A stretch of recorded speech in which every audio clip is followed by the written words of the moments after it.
एक मित्र ने लिखा है, कहा जाता है कि एक गुरु के साथ चलना कठिन है, पर क्या ये सच में कठिन है? हमें लगता है कि ये इसलिए कठिन है क्योंकि आप उसे फॉर ग्रांटेड नहीं ले सकते। आपको सजग रहना है, सहज रहना है, पर क्या ऐसा नहीं है कि सभी संबंधों में आप फॉर ग्रांटेड नहीं ले सकते? एक न एक दिन परेशानी खड़ी होगी जब सब्र का बांध टूटेगा। दूसरा तो हकीकत तक पहुंचने में थोड़ा वक्त भी ले सकता है, पर गुरु तो तुरंत भांप लेगा। आप किसी भी चालाकी के साथ चाहे जितनी भी होशियारी से चलें, वो काम नहीं आएगी।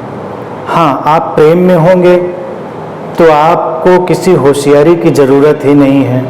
आप गलत भी होंगे तो भी आपको सही दिशा की ओर खींच लिया जाएगा, ऐसा मेरा जानना है। गुरु के साथ ही क्या आप बस अपनी तरह हो जाएं, कोई होशियारी नहीं, फिर जिस संबंध को रहना है वो रहेंगे और जिन्हें जाना है वो जाएंगे। कृपया इस पर कुछ कहें।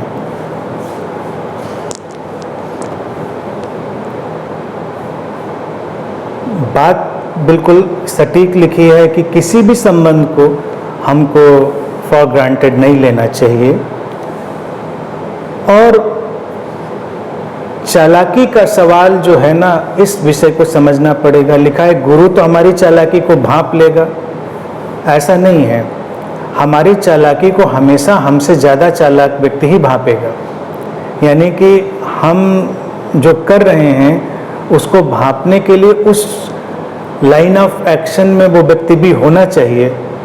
चोर को चोर पहचान लेता है, डाकू को डाकू पहचान लेता है, जैसा व्यक्ति होता है उसको वैसा पहचान लेता है। तो गुरु ऐसा नहीं चालाकी को भांपता है, लेकिन फिर क्या होता है? क्योंकि वो एक नेचुरल स्टेट में है। गुरु का अर्थ ही उस व्यक्ति से है जो नेचुरल स्टेट में है। अब नेचुरल स्टेट का अर्थ क्या है? यानी कि वो उस कॉस्मिक विजडम के साथ चल रहा है, उसका अपनी तरफ से कोई भी आरोपित प्रोजेक्टेड मसला नहीं है। जो कॉस्मिकली उसके थ्रू होगा वही होगा। कंडीशनिंग जिसके चलते हुए हम लोग शिकार हैं तमाम चीज़ों के, वो उस कंडीशनिंग से बाहर हो चुका है। जितनी कंडीशनिंग उसके साथ है वो केवल फंक्शनल कंडीशनिंग है। इसको हमेशा ध्यान रखें, क्योंकि मैंने हमेशा इस बात पर जोर दिया है कि फ्रीडम का अर्थ ये नहीं कि सब कुछ से आप फ्री हो जाएंगे। यानी कोई व्यक्ति अगर बुद्ध भी होता है तो जो प्रोजेक्टेड कंडीशनिंग है उससे तो वो बाहर हो जाएगा, लेकिन फिर भी एक फंक्शनल कंडीशनिंग रहेगी जो उसके शरीर मन के ढांचे को तैयार करती है, उतनी बनी रहेगी। तो इसीलिए यूनिकनेस भी है हर व्यक्ति में, हर गुरु में जो यूनिकनेस दिखाई देती है वो इसीलिए क्योंकि उनके फंक्शनल ढांचे में वो यूनिकनेस है, वो रहेगी। इसके अलावा वो और किसी भी कंडीशनिंग के थ्रू वर्क नहीं कर रहा है। आप चालाकी से आएँ, बिना चालाकी के आएँ, प्रेम से आएँ, घृणा से आएँ, कैसे भी आएँ, इससे उस पर कोई अंतर नहीं पड़ता। आप आए या ना आए इससे भी उस पर कोई अंतर नहीं पड़ता, क्योंकि वो इस तथ्य को बहुत अच्छी तरह से जानता है कि जिसको आना है आना है, जिसको नहीं आना है उसको नहीं आना है, जिसको जाना है उसको जाना है, जो होना है वो होना है, जो नहीं होना है वो नहीं होना है। तो बातों में उसका उलझाव ही नहीं है। हमारे पास सारे किंतु परंतु हैं कि ये होना चाहिए, ये नहीं होना चाहिए, ऐसे होना चाहिए, वैसे नहीं होना चाहिए। तो हमारे उलझाव तो बहुत बड़े हैं। अगर गुरु के पास भी हम अपने उसी फ्रेम से जाएंगे, माइंड के उसी सेट से कि क्या होना चाहिए क्या नहीं होना चाहिए, तो उलझाव हमारा है, परेशानी हमारी है। अब प्रकृति की तरफ आप जाएं, अगर देखें, नेचुरल स्टेट का तात्पर्य यही है कि जैसी नेचर है अपने एक परिपूर्ण स्वीकार की भावदशा में बहती हुई, उसमें आप क्या आरोपित करेंगे? आप कौन सी चालाकी या गैर चालाकी उस प्रकृति के ऊपर डालेंगे, वो तो जैसी है। धरती आपको खींच रही है नीचे अपने ग्रेविटेशनल फोर्स के चलते हुए, तो वो आपको सपोर्ट कर रहा है, सिंपल है। अब आप ज़्यादा होशियार बने, चलने की कोई नई तकनीक ईजाद करने की कोशिश करें तो आप गिरेंगे, क्योंकि नॉर्मल चलेंगे, धरती आपको सपोर्ट कर रही है। या फिर कुछ आप और वाइज सोच लेंगे, जैसे आप उड़ने का, एयरक्राफ्ट का सिस्टम सोच लें, तो वो भी ग्रेविटेशनल फोर्स के सपोर्ट से ही आगे एक्टिवेट होता है। यानी कि जो वाइज होगा और अलाइनमेंट में होगा किसी भी नेचुरल लॉ के, वो हेल्पफुल होगा, और जो उस नेचुरल लॉ के अलाइनमेंट में नहीं होगा वो उल्टा पड़ जाएगा और आपको उसका खामियाजा भुगतना पड़ेगा। उसी ग्रेविटेशनल फोर्स के चलते ही हमारे हाथ पैर भी टूटते हैं। परमात्मा एक नियम है, यानी कि जो टोटलिटी है, दैट इज लॉ। गुरु भी एक नियम है, क्योंकि वो उसको रिप्रेजेंट करता है, उसको उसका प्रतिनिधित्व करता है। अब हम जितने सहज और सरल होंगे उतना ही बेहतर होगा। इस बात को प्रश्न में एक्सपेंड किया है, क्या सारे संबंधों में भी ये बात लागू नहीं होती? बेशक लागू होती है, लेकिन संबंधों में हमारा जो कंडीशनड और प्रोजेक्टेड पार्ट है वो बहुत ज़्यादा है। कौन से संबंध को हम इस बात से फ्री कर देते हैं कि इसको ऐसा होना चाहिए और ऐसा नहीं होना चाहिए? संबंध का मतलब ही हमारे पास एक ढांचा है जिसमें हम क्या होना चाहिए, क्या नहीं होना चाहिए का बड़ा सारा कंडीशन पार्ट शामिल कर चुके। यहाँ पर भी बारीक बात यह है कि अगर वो फंक्शनल पार्ट है कि होना चाहिए और ना होना चाहिए का एक फंक्शनल पार्ट है, तो वहाँ तक अड़चन नहीं होगी। लेकिन जब वो मेंटल हो जाएगा, मानसिक हो जाएगा और हमारे फिक्शन से जुड़ेगा, हमारी कल्पनाओं, इमेजिनेशन, हमारे प्रोजेक्शन से जुड़ेगा, तो प्रॉब्लम खड़ी हो जाएगी। क्योंकि हमें तो नहीं पता एज सच क्या होना चाहिए, किस ढांचे में, किस परिस्थिति में, किस व्यक्ति को क्या करना चाहिए, हमको तो नहीं पता। लेकिन हम बहुत एक्सपेक्ट करेंगे, बहुत ज़्यादा हम कोशिश करेंगे तो अड़चन हो जाएगी। अगर हम अपने संबंधों में भी उस अनिश्चितता को स्वीकार करें, उस अनसर्टेनिटी को एक्सेप्ट करें, जो कि नेचुरली हर बॉडी माइंड के स्ट्रक्चर से घटेगी, हर शरीर मन के ढांचे से घटेगी, तो कोई समस्या नहीं होगी। संबंध हम जिस किसी भी नाम से उनको माने, उनको हम बस इतना ही देखें कि एक यूटिलिटी है। जो नाम है संबंध का, क्राइटेरिया है, वो केवल एक यूटिलिटी है, वो सब कुछ तो नहीं है। और वो एज्यूम्ड रियलिटी है, वो एक्चुअल रियलिटी नहीं है।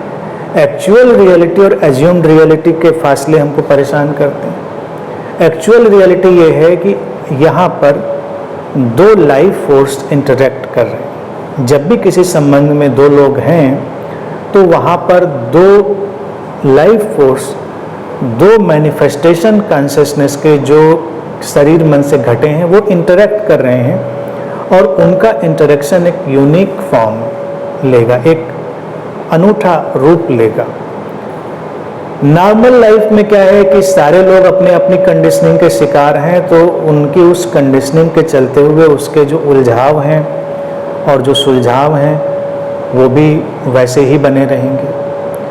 गुरु के संदर्भ में जब बात उठती है तो गुरु हम कहते ही उस व्यक्ति को हैं जिसके उलझाव विदा हो गए, अपनी तरफ से उसका कोई उलझाव नहीं। इसीलिए गुरु शिष्य का संबंध अगर कहें तो वो संबंध नहीं होता, संबंध जैसा नहीं होता। वो हमेशा देखा जाए एक वन साइडेड अफेयर है। आप शिष्य हैं इसलिए क्योंकि आप कुछ सीखने के लिए तैयार हुए हैं, आप सीकर हुए हैं, खोजी हुए हैं। आप उसके सामने होंगे तो गुरु क्रिएट होगा, उसी मोमेंट में पैदा होगा और वो रिस्पॉन्स करेगा, जो नेचुरल रिस्पॉन्स होगा वो करेगा। आप हटेंगे तो वो गुरु नहीं रह जाएगा। यानी कि वो अकेले में गुरु नहीं है, लेकिन जो नॉर्मल संबंध है, अकेले में भी आप संबंध में ही रहते हैं, तो इसीलिए गुरु की साइड से कुछ भी नहीं है। ये लोगों को थोड़ी अड़चन लगती है, क्योंकि लोगों को लगता है होना चाहिए, कुछ होना चाहिए तभी तो बात चलेगी, इंटरेक्ट हम कर पाएंगे। कई लोग गुरुओं से भी पूछते हैं कि हम आपको याद करते हैं, आप भी हमें याद करते हैं। ये नॉर्मल रिस्पॉन्स है हमारा कि हम याद करें तो दूसरों को भी याद करना चाहिए। यहाँ पर सवाल है वो भूलता ही क्या है, और इंडिविजुअली किसी को याद रखने का कोई प्रयोजन भी क्या है। लेकिन जब रिस्पॉन्स होगा तो वो टोटल रिस्पॉन्स होगा। रिस्पॉन्स हमेशा टोटल होगा। तो जैसे चालाकी की ही बात उठाई है अपने, हम चालाकी से जा रहे हैं, तो वो ये नहीं भापेगा कि आप चालाकी से आ रहे हैं या नहीं आ रहे हैं, उसका रिस्पॉन्स टोटल होगा। और आपकी चीज अगर स्यूडो है तो रैप्चर हो जाएगा आपकी फंक्शनिंग में, आपके इंटरेक्शन में वो एक रुकावट आएगी या नुकसान होगा। उसका रिस्पॉन्स तो टोटल है, आप उसको लेने के लिए तैयार नहीं थे, और उस टोटल रिस्पॉन्स में वो चालाकी धराशायी हो जाएगी। प्रेम की जो बात उठाई है, तो प्रेम चाहे वो गुरु के प्रति हो, किसी व्यक्ति के प्रति हो, प्रेम का मतलब ही क्या होता है? प्रेम का मतलब ही ये होता है कि अब आप अपने किसी मुखौटे से, किसी परसोना से, किसी चालाकी से नहीं चल रहे हैं। आप जैसे हैं वैसे ही हैं, और दूसरे को भी वैसा होने का मौका दे रहे हैं। आप पूरी तरह खुले हुए ग्रहणशील हैं, दूसरा भी खुला हुआ ग्रहणशील है, और इंटरेक्शन घट रहा है, वही प्रेम। तो प्रेम इसीलिए एक एक्सपेंशन और फ्रीडम का एहसास देता है, आज़ादी का और फैलाव का एहसास देता है। लेकिन जैसे ही प्रेम को हम बांधते हैं किसी संबंध और किसी नाम में, बस फिर प्रेम भी अड़चन पैदा करने लगता है और उसकी समस्याएं खड़ी हो जाती हैं। सामान्य रूप से जहाँ कहीं भी प्रेम हो, उस रिस्पॉन्स में बहुत ही सहजता होती है। अब प्रेम देखिए, आमतौर से आप देखें तो आपको लगेगा प्रेम तो कुछ न कुछ एक्सपेक्ट भी करता है, लेकिन रियलिटी में प्रेम कुछ भी एक्सपेक्ट नहीं करता, वो एक्सपेक्टेशन से बाहर है। वो एक एब्सोल्यूट ओपननेस है। इसीलिए जो कुछ भी उस डायमेंशन में होता है वो बड़ी टोटलिटी से होता है, परिपूर्णता से होता है, उसमें कोई प्रॉब्लम नहीं होती। तो जब लोग उस रियल सेंस में कभी प्रेम का अनुभव करते हैं, तो वो बिल्कुल जैसे किसी चमत्कार के साथ जीते हैं। लगता है कुछ चमत्कार हो रहा है, क्योंकि आप उसमें कोई किंतु परंतु नहीं डाल रहे हैं। जैसे ही आप उस प्रेम को कन्फाइन करते हैं अपने एजम्पशन से, अपनी धारणाओं से, प्रेम खत्म हो जाता है, वो कोई और चीज़ बन जाती है और आप सारी प्रॉब्लम के शिकार हो जाते हैं। प्रेम की अपनी एक इंट्रिंसिक विजडम है जो कि बड़ी ही कॉस्मिक है। कॉस्मिक का मतलब टोटल, टोटलिटी से आती, वो इंडिविजुअली नहीं आती। ऐसे तो देखें, पूरा हम जब इस संसार में रह रहे हैं तो संसार हमारे प्रति प्रेम में है, वो हमको नष्ट नहीं करना चाहता। हमारी एक एक सेल हमारे प्रति गहरे प्रेम में है, क्योंकि वो जीना चाहती है और हमको भी जीवित रखना चाहती है। प्रेम का पहला क्राइटेरिया क्या है? आप जीना चाहते हैं, दूसरे को जीने देना चाहते हैं। इसीलिए जब किसी से आपको प्रेम होता है तो आप उसका बड़ा स्वागत सत्कार करते हैं। स्वागत सत्कार में खास तौर से आप उसको कुछ खिलाना पिलाना चाहते हैं प्रेम में। ये मानी हुई बात है। अगर आप खिलाने पिलाने में इंटरेस्ट नहीं ले रहे हैं तो कहा जाएगा कि प्रेम की भावना भी उतनी इंटेंस नहीं है। आप कहेंगे इसका रिश्ता क्या है? इसका रिश्ता है, क्योंकि भोजन हमारे जीवन से जुड़ा है। दूसरा उसको ग्रहण करता है या नहीं करता है, लेकिन आप जीवित देखना चाहते हैं किसी को, तो नेचुरली, स्पॉन्टेनियसली आपके अंदर से रिएक्शन होता है कि आप कुछ ऐसा योगदान करें उसके जीवन में जो उसके जीवन को बढ़ावा देता है। और जब आप किसी की दुश्मनी में होते हैं तो सबसे पहला काम खाना पानी बंद। घर में लड़ाई झगड़ा हो तो सबसे पहले खाना पानी बंद, ऐसा अक्सर होता है। आप अपने से गुस्सा हो जाएं तो खाना पीना बंद, यानी कि आप अपने को भी मारना चाह रहे हैं, आप सुसाइड करना चाह रहे हैं, तो पहला काम क्या करेंगे? नहीं, मुझे कुछ नहीं खाना, कुछ नहीं पीना। नहीं खाएंगे पिएंगे तो एक सर्टेन स्टेज पर आकर आप मर जाएंगे। तो अपने प्रति भी गुस्से में आप रिएक्ट करते हैं। और जब आप खुश होते हैं तो अक्सर आपको लगता है चलो एक प्याला चाय पीते हैं बैठ के, या कुछ नहीं, पानी ही पीते हैं गिलास। लेकिन कुछ आप ऐसा करते हैं जो जीवन को सपोर्ट देने वाला है। प्रेम जब भी होता है जीवन को सपोर्ट देता है। इसी तरह से हमारी एक एक सेल, आप तो सेल को हम नहीं जान रहे, एक एक कोशिका को हम तो नहीं जान रहे वो क्या कर रही, लेकिन वो हमेशा प्रो लाइफ है, वो जीवित है और हमको जीवित बनाए रखना चाहती है, यही उसका सारा काम है। तो प्रेम का एक बड़ा अदृश्य सा रूप डोलता है। गुरु को भी जब हम इस ढांचे में लाएंगे उसके प्रेम में, तो वो इमोशनल काइंड ऑफ लव जिसकी हम उम्मीद करते हैं वो तो हमारा एक क्रिएशन है। प्रेम में इमोशनैलिटी का तो कोई स्थान है नहीं। इमोशनैलिटी तो कभी कभी एक डिजीज की तरह ही होती है। प्रेम गहरी संवेदनशीलता के साथ है।